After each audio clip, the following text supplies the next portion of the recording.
Welcome to one of the most disturbing cases recorded in the history of Savannah, Georgia. Before we begin, I invite you to leave in the comments where you're watching from and the exact time you're listening to this narration. We're interested in knowing which places and what times of day or night these documented accounts reach. In the winter of 1852, a portrait of a young man was discovered in the attic of the Sorrel Weed House, one of Savannah's most prominent historical mansions. The portrait depicted a smiling young man, seemingly content, dressed in formal attire, not typical for someone of his apparent station. What caught the attention of the local historical society wasn't the quality of the painting, which was exceptional, but rather the small inscription at the bottom right corner: Elijah Brown, property of the Winston estate. This single line would eventually unravel a case that the citizens of Savannah would spend over a century trying to forget. The portrait itself was unremarkable at first glance. Oil on canvas, approximately 20 inches by 16 inches, showing a young black man with an unusually composed smile. His eyes, however, seemed to follow viewers around the room, a common trick used by skilled portrait artists of the period. What made this particular painting strange was that slaves were rarely depicted in formal portraiture during the antebellum period, especially not with the dignity afforded to this subject. According to records from the Savannah Historical Society, the painting was initially catalogued simply as Portrait of Unknown Young Man and placed in storage along with dozens of other recovered artifacts from the city's pre-Civil War era. It wasn't until 1873, over 20 years after its discovery, that anyone took particular interest in the painting. A researcher named Thomas Hardwick, working on a comprehensive documentation of Savannah's architectural history, noticed the portrait while photographing items for the Historical Society's archives. According to his journal entries, discovered in 1965 during a renovation of the Georgia Historical Society building, Hardwick wrote, "The young man's eyes possess a peculiar quality, not quite sadness, not quite acceptance, something else entirely. As though he knows something the viewer does not." Hardwick's curiosity led him to the Winston estate, which by that time had changed hands multiple times and was owned by the Carmichael family. The estate, located approximately 7 miles outside Savannah's historic district, was by then falling into disrepair.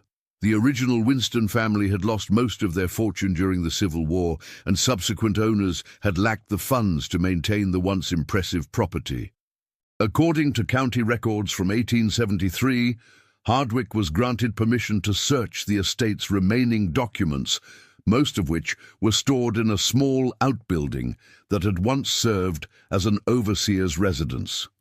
Among tax records, ledgers, and various business correspondence, Hardwick discovered a small leather-bound book, approximately 5 inches by 7 inches, with no title on its cover. Inside were detailed records of the Winston plantation slaves, listing names, ages, parentage when known, and most disturbingly, market values. On page 37 of this ledger, Hardwick found the entry for Elijah Brown, male, age 23, born on property to Martha, deceased, educated as experiment, exceptional aptitude for numbers and letters. Potential value as clerk or house servant, $800. The notation "educated as experiment" caught Hardwick's attention. Such education was unusual and often illegal in many southern states before the Civil War.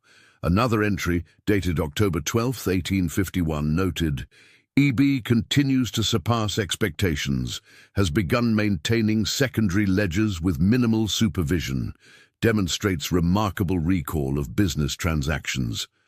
Experiment appears successful." This was followed by a more troubling entry from December 3rd of the same year. Concerns regarding EB's growing awareness of his circumstances began asking questions about his mother's circumstances and fate. Winston suggests tempering education with reminder of station. Hardwick's research into Elijah Brown might have ended there had he not encountered an elderly woman named Sarah Jenkins during his third visit to the former Winston estate. According to Hardwick's journal, Jenkins had been a house servant at the estate as a young girl and remembered Elijah Brown. Her account, as recorded by Hardwick, provides the first substantial description of the man beyond the portrait and ledger entries. Mr. Elijah wasn't like the others, Jenkins told Hardwick. Master Winston had him brought into the house when he was just 7 years old after his mama passed. Said he had a look in his eyes, a kind of knowing. Taught him his letters and numbers himself, which wasn't done in those days. By the time Mr. Elijah was 15, he was keeping all the books for the estate. Master Winston would show him off to visitors sometimes, like he was a trained animal doing tricks. Mr. Elijah would smile and demonstrate his abilities with numbers, calculating sums faster than educated men could with paper and pencil. But when the visitors left, that smile would go away. His eyes turned different then. Jenkins went on to describe how Winston had commissioned the portrait in early 1852, insisting that Elijah maintain his company smile throughout the sittings. Master made him practice that smile for weeks before the painter came, Jenkins recalled. Said he wanted to show his associates what could be accomplished with proper training. The painter came from Charleston, stayed 3 days. Mr. Elijah smiled the whole time, never broke once, but at night I'd hear him in the small room off the kitchen where he slept, talking to himself in whispers, writing things I couldn't understand. According to the estate's records, the portrait was completed in April 1852. Hardwick's research indicated that Winston displayed the painting prominently in his study, often using it to initiate debates with visitors about the intellectual capabilities of slaves, a controversial topic even among slave owners. What happened in the months following the portrait's completion, however, would transform a curious historical footnote into something far more disturbing. County records show that in August 1852, Winston reported Elijah as having escaped.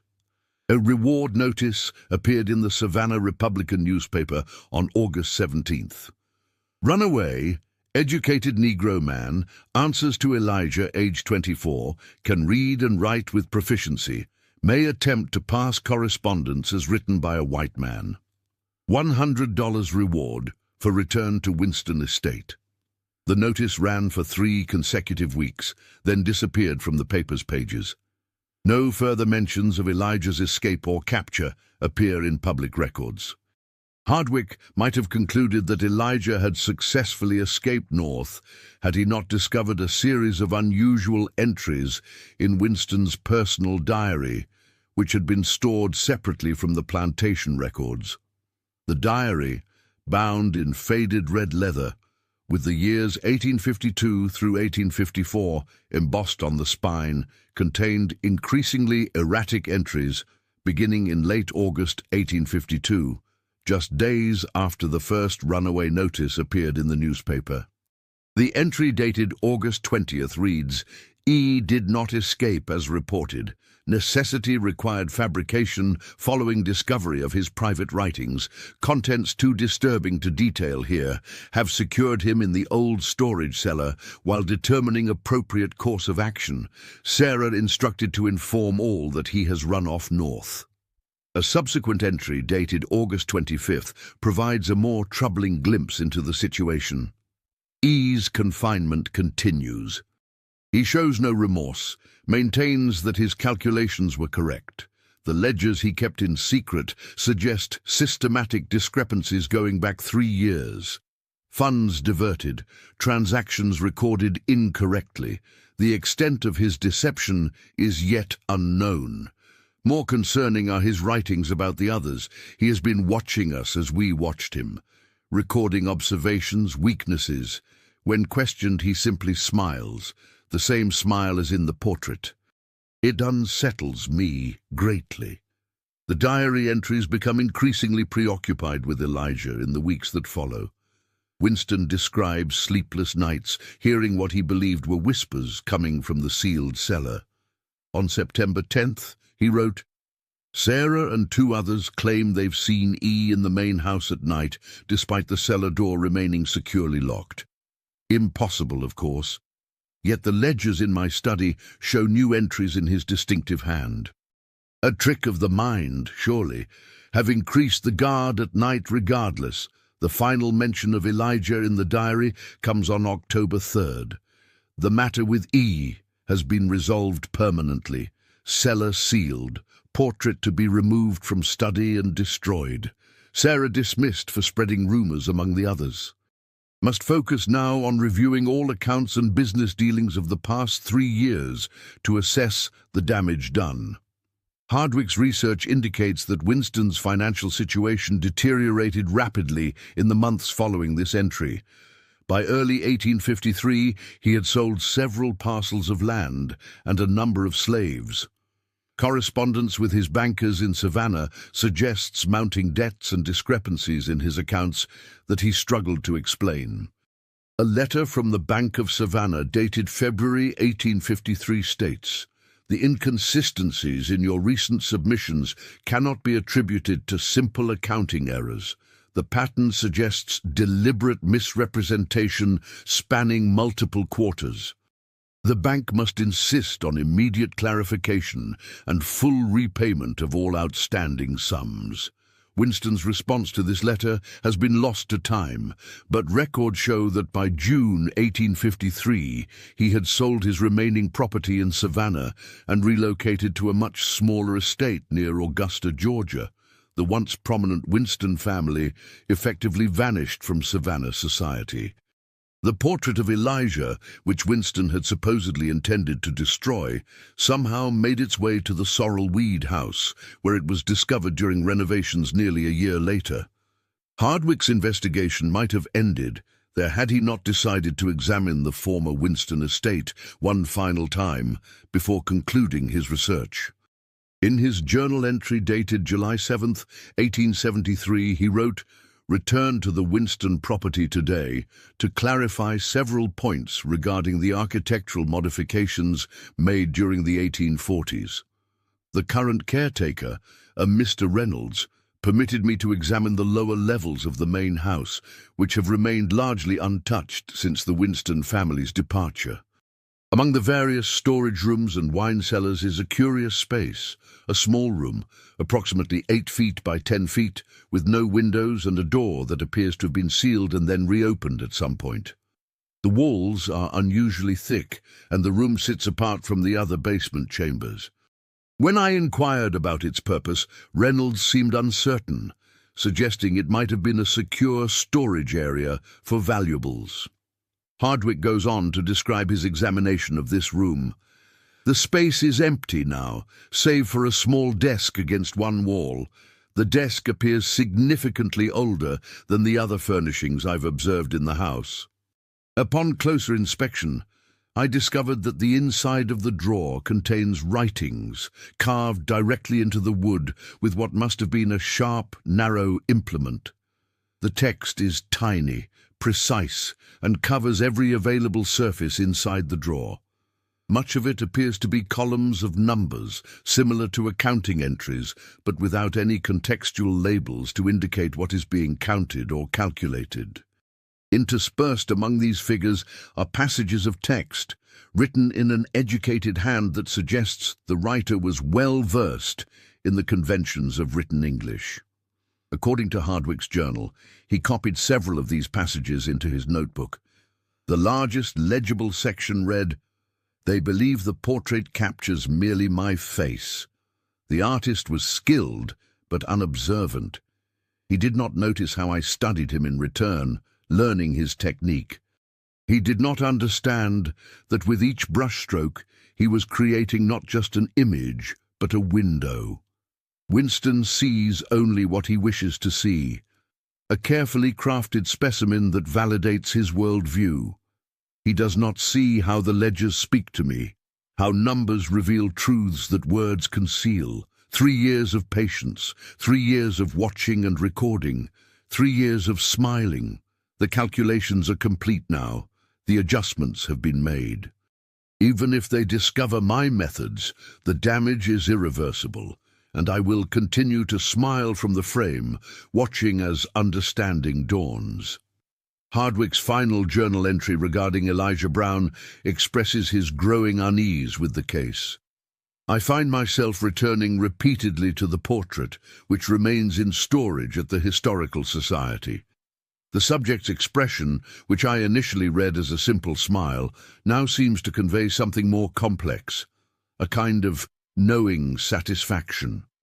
Pierce at the Society about the possibility of displaying the portrait in the upcoming exhibition on Savannah's pre-war period, but she expressed reluctance, noting that several staff members have requested that the painting remain in storage, as they find it disquieting.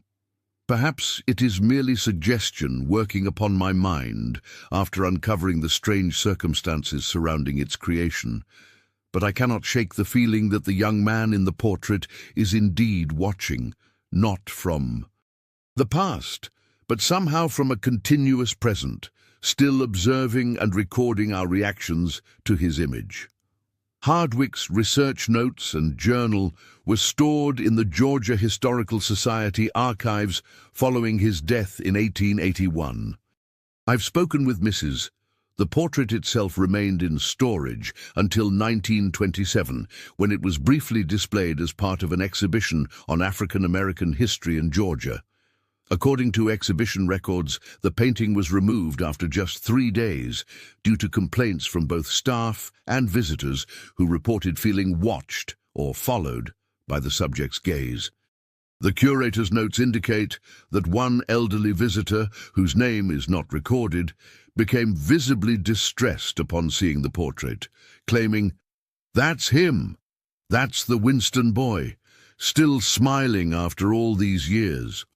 The portrait was returned to storage, where it remained largely forgotten until 1958, when Professor James Mercer of Emory University began researching cases of educated slaves in the antebellum South.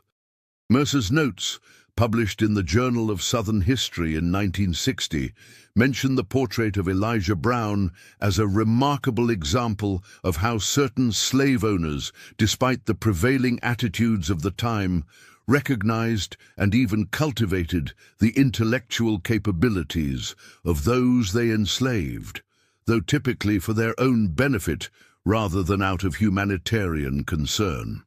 Mercer arranged to have the portrait photographed for his research, but according to his correspondence with the Historical Society, the initial photographs failed to capture the subject adequately. A second attempt produced images that Mercer described as strangely distorted, particularly around the eyes and mouth. A third attempt was apparently successful, as black and white photographs of the portrait appear in Mercer's published article, though the reproduction is of poor quality by modern standards. The most disturbing chapter in the strange history of Elijah Brown's portrait came in 1964, when the Georgia Historical Society building underwent extensive renovations. The portrait, along with numerous other artifacts, was temporarily relocated to a climate-controlled storage facility in Atlanta. According to the transfer inventory, the painting was packed in a custom crate and loaded onto a truck on March 12, 1964. The receiving inventory at the Atlanta facility, however, lists the crate as empty upon arrival, with a notation: Item A347, portrait, oil on canvas, circa 1852, missing. Crate sealed and undamaged. Inquiry initiated. No explanation for the painting's disappearance was ever documented, and after several months, the Historical Society filed an insurance claim for the lost artifact. The matter might have ended there, consigning Elijah Brown's portrait to the long list of historical items lost to time or theft, had it not been for a curious development at the former Winston estate. In May 1965, the property which had changed hands numerous times since the Winston family's departure, was purchased by the Savannah Historical Preservation Trust with the intention of restoring it as a museum dedicated to plantation life in antebellum Georgia. During the initial assessment of the property, workers discovered that the small room in the basement, described in Hardwick's journal, had been sealed, the doorway bricked over and plastered to match the surrounding walls. According to the renovation foreman's report, they might never have located the room had one of the workers not noticed a slight difference in the sound when tapping along the basement wall. After consulting the original architectural plans, which confirmed the existence of a space behind the wall, the trust decided to reopen the sealed room as part of their restoration efforts. On June 7, 1965, workers removed the brick and plaster barrier that had sealed the room for what architects estimated was approximately 100 years, based on the materials used and construction technique. The Trust's official report describes what they found in clinical terms. The previously sealed space contained a small wooden desk against the north wall, consistent with descriptions in Hardwick's notes from 1873. The desk drawer contained extensive carving on interior surfaces, as previously documented. No other furnishings were present. The south wall of the room, opposite the desk, displayed a rectangular area of discoloration, approximately 20 inches by 16 inches, suggesting that an item of similar dimensions had been hung there for a considerable period, protecting that portion of the wall from the discoloration that affected the surrounding area. What the official report fails to mention, but which appears in the personal journal of Margaret Wilkins, the Trust's lead historian, is the condition of the desk drawer. The carvings described in Hardwick's notes have been significantly expanded. Where he described calculations and a few passages of text, the entire surface is now covered with minute writing, extending to the sides and bottom of the drawer. Most disturbing is that portions of this text reference events that occurred long after the room was supposedly sealed, including specific mentions of Hardwick's research, the 1927 exhibition, and even Mercer's photography attempts in 1960. The final entry, carved in the bottom right corner of the drawer, is dated March 13, 1964, the day after the portrait was packed for relocation to Atlanta. It reads simply, "I have learned enough. It is time to leave this frame." Wilkins' journal indicates that she shared her discovery with only 2 other members of the Trust, fearing that publicity would attract unwanted attention to what must surely be an elaborate hoax. The 3 agreed to document the carvings thoroughly, but to exclude the anomalous content from official reports. The desk was removed from the room and placed in secure storage at an undisclosed location, where it reportedly remains to this day. The portrait of Elijah Brown has never been recovered. The case was officially closed in 1967, with the insurance company paying out the assessed value of the painting, $800, coincidentally the same value assigned to Elijah himself in the Winston plantation ledger over a century earlier. In 1968, during a routine inventory of artifacts at the Georgia Historical Society, an archivist discovered Hardwick's original research materials on Elijah Brown missing from their designated storage location. The corresponding catalog entry had been crossed out, with a notation in the margin reading "Deaccessioned 3/13/64.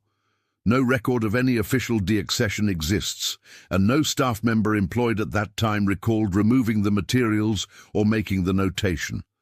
The date, March 13, 1964, matches the day the portrait arrived empty in Atlanta. The Winston Estate Museum project was ultimately abandoned in late 1968. The official reason cited was structural concerns and prohibitive restoration costs. But Wilkins' final journal entry regarding the property suggests another factor. "We've had 3 night watchmen resign in the past month. The last guard, Williams, a man I've known for years as level-headed and practical, described hearing a pen scratching on paper for hours, followed by what he called the sound of someone smiling. When I asked what he meant, he couldn't explain further, saying only, "You'd know it if you heard it." The board's decision to abandon the project comes as a relief to those of us familiar with the full circumstances. The Winston estate remained vacant for several decades, gradually deteriorating until it was demolished in 1987 to make way for a residential subdivision. All report similar experiences. The sound of writing coming from the basement, specifically from the room we unsealed, despite it being empty now. During excavation for the development's infrastructure, workers uncovered a small metal box in the area where the main house's basement had been. According to county records, the box contained a single item, a folded piece of paper with a detailed sketch of a smiling young man, signed E.B. in the corner. The developer, considering it of no significance, discarded the item, and construction proceeded as planned. The subdivision, originally named Winston Estates in reference to the property's history, struggled with low occupancy rates despite the growing housing market in the Savannah area. Residents reported a range of unusual experiences, from unexplained sounds to a persistent feeling of being observed, particularly in homes built nearest to where the original house had stood. In 1996, following years of declining property values, the development was renamed River Point Estates, and marketing materials were revised to remove all references to the land's former identity.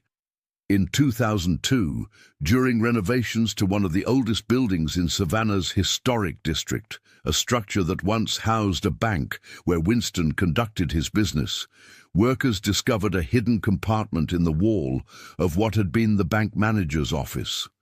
Inside was a leather portfolio containing dozens of pages of accounting ledgers dating from 1849 to 1852.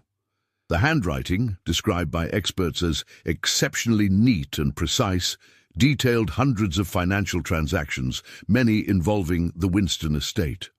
Analysis by forensic accountants revealed a complex system of minute adjustments to various accounts, small enough to escape notice individually, but collectively diverting significant sums from the Winston holdings to a series of anonymous accounts. The final entry, dated August 19, 1852, the day before Winston recorded confining Elijah to the cellar, included a notation: "Calculations complete. Balance adjusted. Freedom purchased.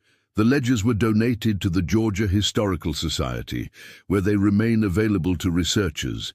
Curiously, visitors examining these documents often report an unusual sensation, the feeling of someone reading over their shoulder, observing their reactions to the meticulously recorded figures that over a century and a half ago systematically dismantled a man's fortune from within his own household." Perhaps the most unsettling epilogue to this story comes from Dr. Eleanor Hayes, a professor of art history specializing in 19th century portraiture, who in 1998 was researching the technical aspects of antebellum portrait techniques. In the course of her research, she compiled a database of portraits from the period, including known works by Robert Winston Harding, the Charleston artist believed to have painted Elijah Brown's portrait. While examining Harding's confirmed works in various collections across the South, Hayes noticed something unusual: a recurring face appearing in the backgrounds of several paintings completed after 1852. In a portrait of a Charleston merchant dated 1853, a young black man appears as a barely discernible figure through a window in the background. In an 1855 family portrait from a plantation near Beaufort, the same face is visible among the household staff positioned behind the family. In an 1860 painting of a Richmond, Virginia street scene, the face appears in a crowd of pedestrians. According to Hayes' analysis, published in the American Art Journal in 2000, the recurring figure matches the description of Elijah Brown, always positioned as an observer within the scene, always wearing the same distinctive smile described in historical accounts of his portrait. Harding's journals, preserved in the Charleston Museum archives, make no mention of this recurring figure. What makes this case unusual is that the figure never appears as a subject or focal point, always as an observer within the scene, often positioned in such a way that he appears to be looking not at the main subjects of the painting, but directly at the viewer. Hayes's research identified the recurring face in 7 confirmed Harding paintings completed between 1853 and 1863, after which Harding's career ended abruptly when he abandoned painting and entered a sanitarium near Charleston. When asked about her findings, Hayes offered a measured assessment. It's not uncommon for artists to reuse models or faces they've become comfortable rendering. The sparse records from the institution indicate that Harding suffered from acute paranoia and delusions of being observed. He remained there until his death in 1867, reportedly spending his final years refusing to look at any paintings or mirrors, convinced that he is watching from within the frames.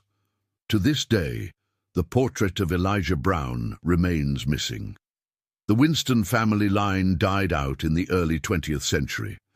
The ledgers, journals, and notes documenting this strange case are scattered across various archives and collections, pieces of a puzzle that never quite fit together into a coherent whole.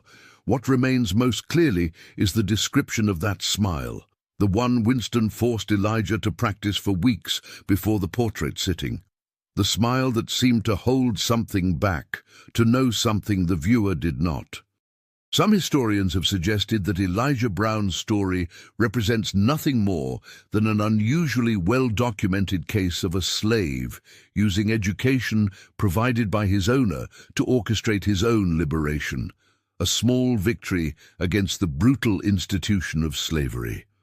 Others point to the unexplained elements surrounding the portrait's disappearance and the strange carvings in the desk drawer as evidence of something more unsettling. Perhaps most telling is the fact that despite the portrait having been missing for over 5 decades, visitors to the Georgia Historical Society occasionally inquire about the painting of the smiling young man without having been informed of its existence. When asked how they know about it, many provide the same response. I saw it watching me from a frame on the wall. Staff invariably confirm that no such portrait is displayed anywhere in the building. The last documented mention of Elijah Brown comes from the journal of a security guard who worked at the Historical Society in the late 1990s. The entry, dated November 12, 1998, reads, "Saw that portrait again tonight during rounds. Not hanging on any wall, just leaning against the storage room door from the inside. Same as last week.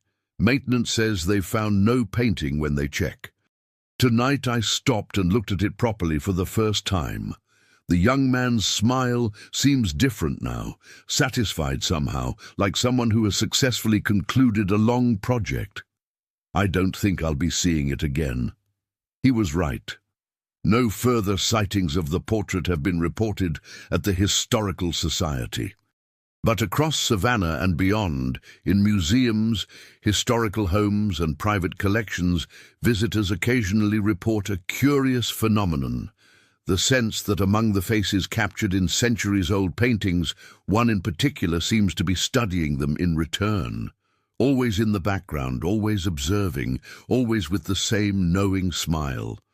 As though, having learned to escape first his bondage and then his frame, Elijah Brown continues his patient observation of the world that once sought to contain him, still recording, still calculating, still smiling that practiced smile.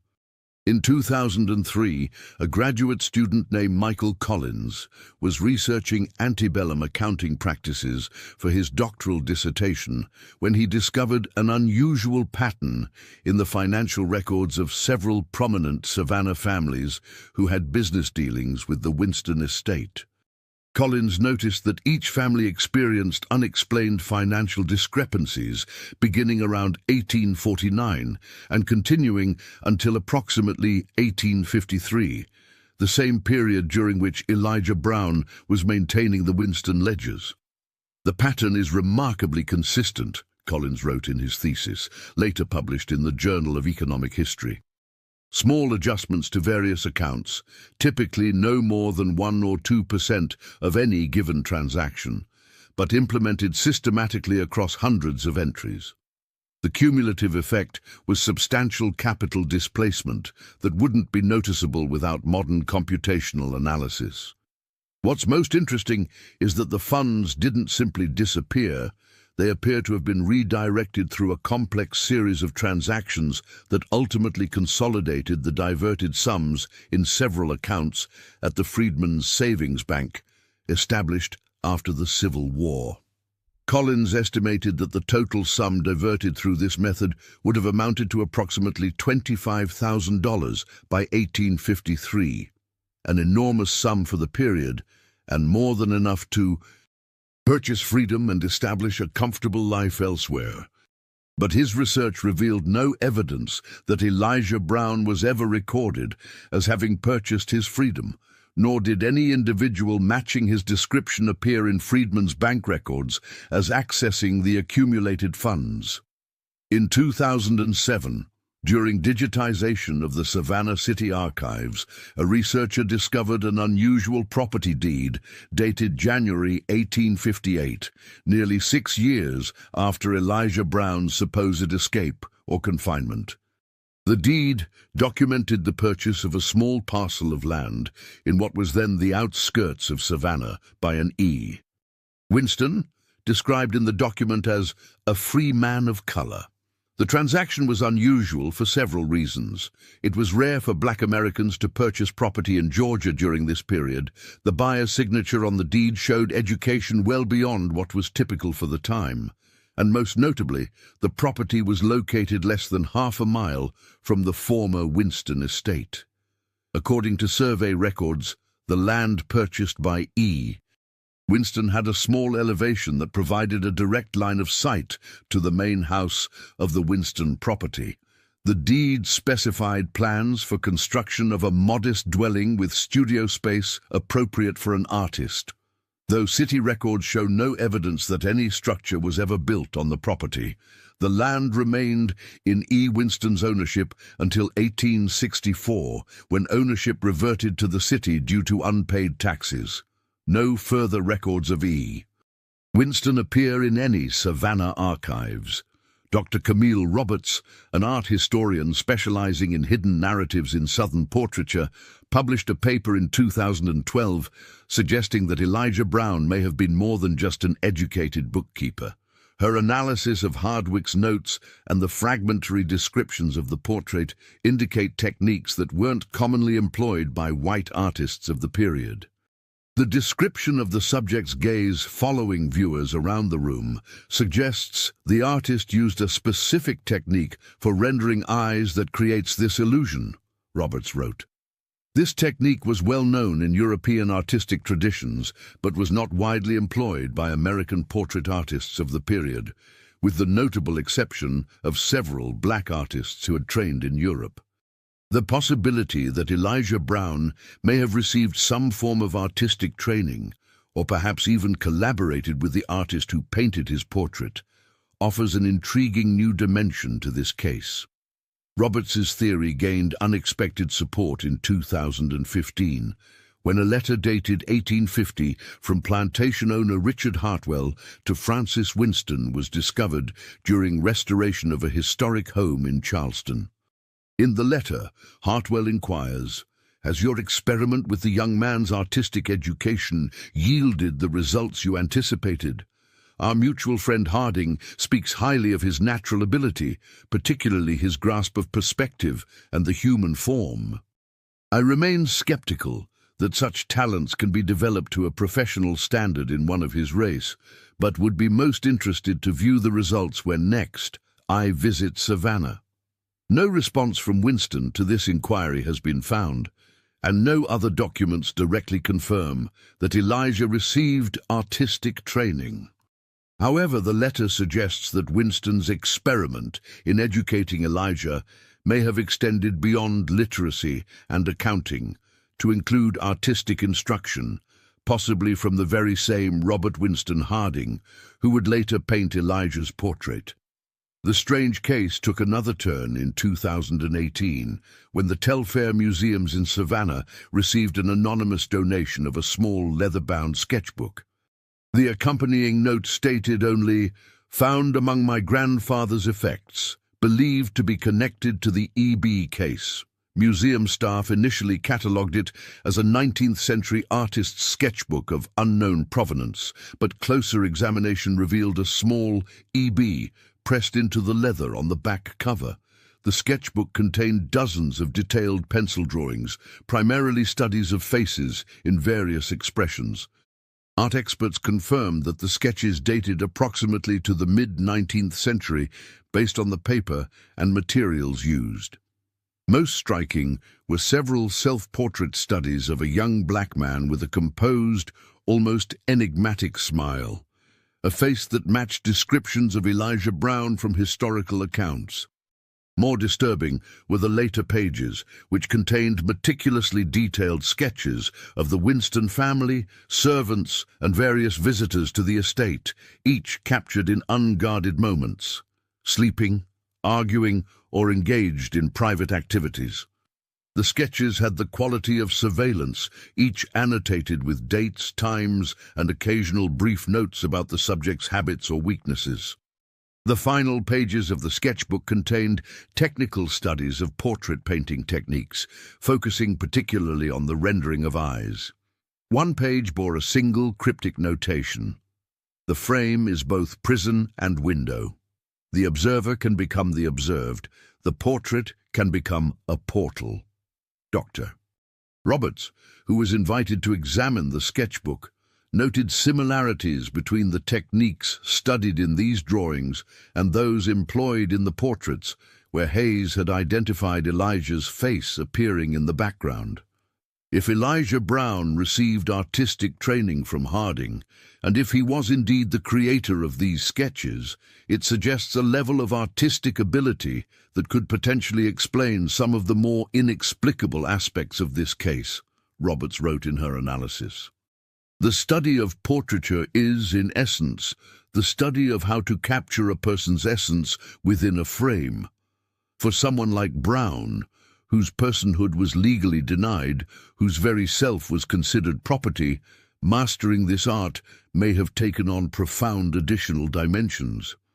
In 2021, during inventory at the Charleston Museum Archives, staff discovered an unlabeled daguerreotype that had been misplaced among unrelated materials. The image, dating to approximately 1853, based on the photographic technique used, showed the interior of what appeared to be an artist's studio. Seated at an easel, his back to the camera, was a man whose identity could not be determined from the image.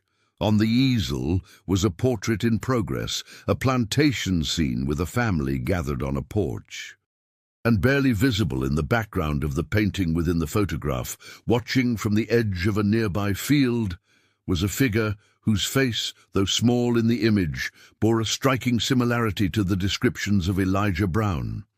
What makes this daguerreotype particularly unusual is that it appears to document one of the very paintings Hayes had identified in her research as containing Elijah's likeness in the background, a painting dated 1853 that now hangs in a private collection in Charleston. The photograph seems to capture the portrait while still in progress, suggesting that whoever took the image had access to Harding's studio during the creation of the work. The reverse of the daguerreotype bears a handwritten inscription so faded as to be nearly illegible. Digital enhancement revealed what appears to be the words, "He watches as I work, not I him, but he me." In the years since this discovery, researchers have revisited the 7 Harding paintings identified by Hayes as containing Elijah's likeness in the background.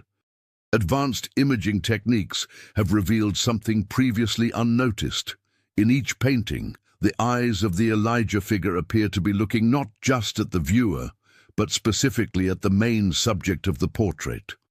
More disturbing still, infrared analysis shows that in several of the paintings, the main subjects originally had different facial expressions, which were later modified.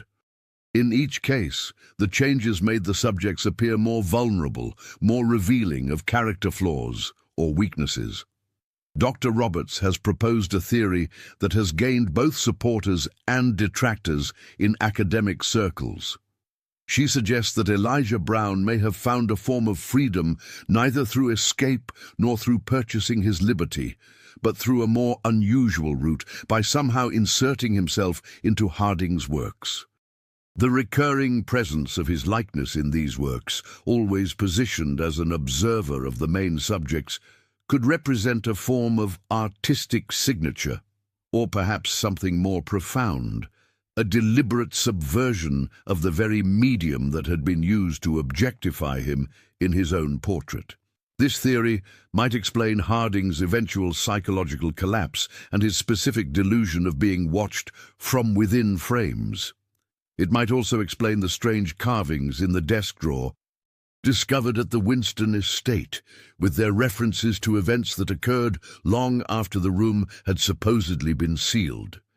If Brown had indeed received artistic training, and if he had developed a close working relationship with Harding, he may have had opportunities to influence or even directly contribute to Harding's paintings, Roberts suggests. What it cannot easily explain, however, is the portrait's disappearance in 1964, or the continued reports of sightings of a young man with a distinctive smile appearing in the backgrounds of paintings where he was not previously noticed. In 2023, a visitor to the High Museum in Atlanta reported an unsettling experience while viewing their collection of 19th-century American portraiture.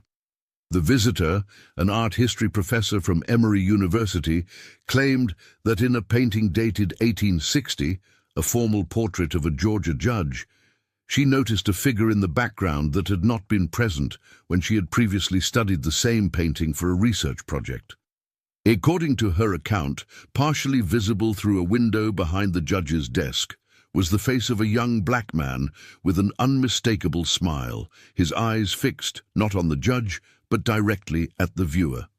Museum staff, responding to her report, found no such figure in the painting. Photographs taken of the work over the years showed no changes or additions to the background. When the professor returned the following day to confirm what she had seen, the figure was no longer visible. "I've spent my career studying these works," she later told colleagues. "I know what I saw, and I know it wasn't there before." Similar reports have emerged from other collections housing portraits from the antebellum period. In each case, the descriptions of the unexpected figure are remarkably consistent. A young black man with an educated bearing and a particular smile that seems to convey both satisfaction and secret knowledge. And in each case, subsequent examination of the paintings shows no evidence of the figure described. Perhaps most disturbing are the accounts from conservators and museum staff who work with these collections. Several have reported finding small, nearly microscopic notations added to the backs of canvases or hidden within frames. Tiny, precise handwriting that matches samples of Elijah's writing preserved in historical records. These notations typically consist of nothing more than a date and the initials EB, but the dates range from the 1850s to as recent as the present decade. The most recent development in this strange case occurred earlier this year when the Georgia Historical Society received an anonymous package containing what appeared to be original accounting ledgers from the Winston estate, dating from 1849 to 1852. Initial authentication suggests the documents are genuine, though they were not previously known to exist in any archive or collection. The ledgers contain the expected records of plantation business, but interspersed throughout are small, meticulous notes in a different hand from the main entries, observations about the Winston family, their visitors, their weaknesses and secrets. The final pages contain something even more unusual, detailed instructions for creating pigments and preparing canvases, followed by what appears to be a formula for a specific type of varnish. The last entry, dated August 18th, 1852, 2 days before Winston recorded confining Elijah to the cellar, reads simply, "The portrait will be complete tomorrow. And then, so will I." Accompanying the ledgers was a single sheet of modern paper with a typed message. He is still watching, still recording, still calculating. The portrait was never the prison he escaped from. It was the door through which he left. Researchers continue to study the various documents, artifacts and accounts related to Elijah Brown and his mysterious portrait. Some dismiss the entire case as nothing more than a series of coincidences, misinterpretations, and elaborations on what was likely a simple story of an educated slave who either escaped or met a more tragic fate at his owner's hands. They point to the lack of any single definitive piece of evidence that would confirm the more unusual theories surrounding the case. Others see in Elijah's story something more profound, a narrative about observation and being observed, about how those deemed objects by society might find ways to become subjects on their own terms. In this view, Elijah's possible artistic abilities and his documented skill with numbers provided him tools to reshape the reality that sought to contain him. What remains undisputed is that somewhere in Savannah in 1852, a young man born into slavery sat for a portrait, wearing a smile that those who saw it described as knowing, as concealing something. The portrait itself has vanished, but the story of Elijah Brown continues to resurface, to be retold and re-examined, as though the subject himself is ensuring that his narrative remains unfinished. Visitors to Savannah's historic district occasionally report an unusual experience when passing the former site of the Georgia Historical Society's original building, where the portrait was stored for many years. They describe a momentary sense of being studied, as though someone is taking their measure, recording their reactions, adding their observations to some ongoing calculation. The feeling passes quickly, just long enough for them to glance around and catch, from the corner of their eye, what might be a young man with an unforgettable smile, watching from a window or doorway, that upon closer inspection contains no one at all. Meanwhile, in museums and galleries across the country, curators have begun to notice a curious pattern. Paintings from the antebellum period, particularly portraits from the Savannah area, occasionally seem to contain subtle changes when examined after periods in storage. A shadow that wasn't previously noted, a background detail that seems to have shifted, a face partially visible where only a blank wall was before. These changes are always minor enough to be dismissed as errors in memory or record-keeping, yet consistent enough to create unease among those who work closely with the collections. In 2024, a visiting researcher examining the Harding family papers at the Charleston Museum discovered a previously overlooked letter from the artist to his sister, dated October 1852, 6 months after completing Elijah Brown's portrait. In it, Harding writes, "I find myself unable to work without constantly checking over my shoulder, convinced that I am being observed. More disturbing still is the growing sense that my canvases themselves are watching me. I know this sounds like madness, but I swear to you that on 3 occasions now I have found evidence that someone has modified my works in progress when the studio was locked and empty. Small changes to expressions, additions to backgrounds, and always that same face appearing where I had painted none. He sits for one portrait and now seems determined to insert himself into all the others." The final paragraph of Harding's letter offers perhaps the most disturbing perspective yet on the case.